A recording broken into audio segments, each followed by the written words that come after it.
Goan industry will pay for the power that is going to be bought from the open market, Goa State Industries Association said. The details will be worked out as after a meeting held yesterday, it agreed to bail out the government with the HT and HT consumers bearing the additional cost of traded power purchase from the open market as per the GSIA norms. Here's more on this.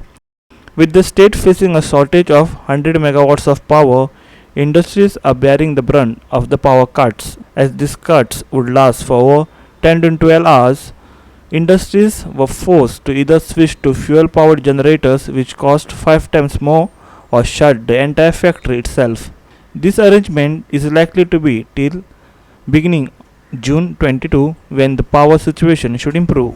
Yesterday, what we decided is that additional financial burden, which presently government is not able to take, we agreed to take up that price increase brunt whatever is there, and the HT and the EST consumers will be paying that.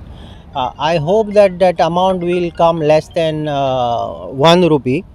But after getting the permission from the JRC, hopefully from tomorrow, I think the power restrictions on the industries will be stopped. Now we are talking only about this crisis wherein all 120 megahertz, whatever is MW, the deficiency is that is put on directly industries.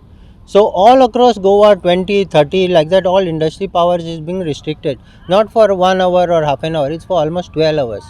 Some places from afternoon 3 o'clock, some places starting from 6 o'clock till midnight.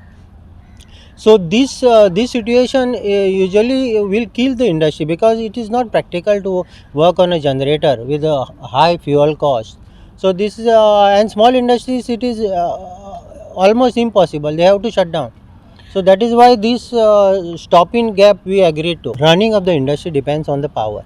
If the power is not there, basically all the employees become idle, production stops, and if you want to run on the genset, it is almost working comes to about 5 times the power cost, which becomes not profitable, and it becomes like you cannot use that much amount and produce and make a loss. So this is a very crazy situation, and we found it very disturbing that without consulting the industry, government could take up such a decision of putting the restrictions directly. However, industry has requested the government to try and rationalize electricity losses which come to at least 25% of total power that enters the state. The state does not produce its own power. And this power issue has not happened due to industry, because there are, if you see the purchase index and the build index, you will find almost 20% pilferage of the power. Where that power is going? This is the prime thing that government has to look into. I have noticed many, these days they have put the statues all around the state with the big high marks and all. The power is directly taken from the pole. Who is paying for that? There is no meter. So ultimately, all these losses get built up on the industry, which is not fair. Hirumale for Goa 365 from Vasco.